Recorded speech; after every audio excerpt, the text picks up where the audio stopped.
विश्व स्तर पर समाजशास्त्र व जनसंख्या अध्ययन में पीढ़ियों को जन्मवर्ष के आधार पर बांटा जाता है। 1. Silent generation.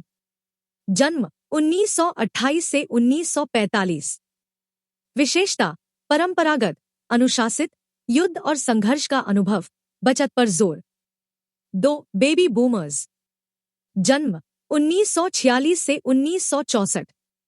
विशेषता: औद्योगिकीकरण, नौकरी केंद्रित, परिवार पर ध्यान, सामाजिक आंदोलन में सक्रिय। 3. Generation x. जन्म 1965 से 1980।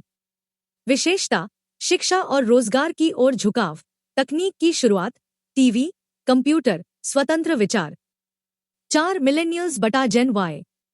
जन्म 1981 से 1996। विशेषता: इंटरनेट और मोबाइल के साथ बढ़े हुए, वैश्वीकरण, करियर व व्यक्तिगत विकास पर फोकस। 5. जनरेशन जेड बटा जेन जेड। जन्म 1997 से 2012। विशेषता: डिजिटल नेटिव, बचपन से ही इंटरनेट, सोशल मीडिया, स्मार्टफोन के संपर्क में, उद्यमशील सोच, तेज बदलाव स्वीकार करने वाले। 6. Generation alpha. जन्म 2013 वर्तमान। विशेषता: पूरी तरह डिजिटल पीढ़ी, आर्टिफिशियल इंटेलिजेंस और टेक्नोलॉजी पर निर्भर, कम उम्र से ही ग्लोबल सोच। नेपाल में जेनजेड अपराइजिंग। प्रमुख घटनाक्रम। 1. सोशल मीडिया प्रतिबंध ट्रिगर।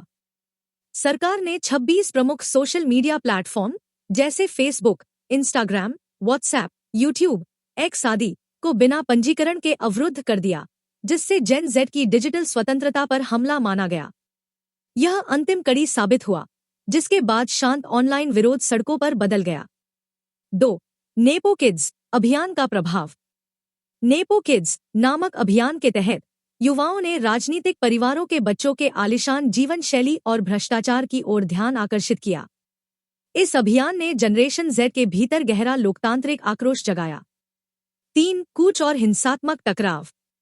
कई शहरों, खासकर काठमांडू में हजारों युवा मार्च पर निकले। पुलिस ने बारूद, आंसू गैस और रबर की गोलियां चलाकर इसे जवाब दिया, जिससे कम से कम 19-25 लोग मारे गए और सैकड़ों घायल हुए। प्रदर्शन कई हिस्सों में फैल गया। 4. राजनीतिक प्रभाव और दोष मुक्ति। इस उभार के दबाव में प्रधानमंत्री केपी शर्मा ओली ने इस्तीफा दे दिया। युवा नेता और काठमांडू के मेयर बालिन शाह, पूर्व रैपर, ने समर्थन व्यक्त किया और इंटरिम काउंसिल में सक्रिय भूमिका के लिए आह्वान किया जा रहा है। 5. अंतरिम शासन के लिए मांगे। प्रदर्शनकारियों ने संसद और प्रतिनिधि सभा को भंग करने, नया संविधान लागू करने और सभी भ्रष्ट नेताओं के इस्तीफों की मांग की है। 6. कानून व्यवस्था में टूट। विरोध के बीच देश भर में 13,500 से अधिक कैदी जेलों से भाग निकले और कुछ ने भारत में भी संगीन वारदातों में संलिप्तता दिखाई। इसने आंतरिक सुरक्षा हालात को गहराई से डिस्टेबलाइज कर दिया। 7. सैन्य तैनाती और नियंत्रण की कोशिशें। सेना और सुरक्षा बलों ने काठमांडू में कर्फ्यू लगाया, सड़कों पर गश्त बढ़ाई और हवाई अड्डा 2 दिनों के लिए बंद किया।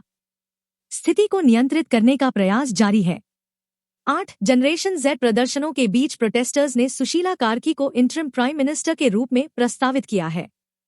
सुशीला कार्की, वे नेपाल की पहली महिला चीफ जस्टिस थी। उन्होंने न्यायपालिका में पारदर्शिता बढ़ाने, भ्रष्टाचार विरोधी निर्णयों को लागू करने आदि में सक्रिय भूमिका निभाई थी। उनका राजनीतिक दलों से कोई दीर्घकालिक संबंध नहीं माना जाता, इसलिए उन्हें गैर राजनीतिक, तटस्थ नेतृत्वकर्ता के रूप में देखा जा रहा है।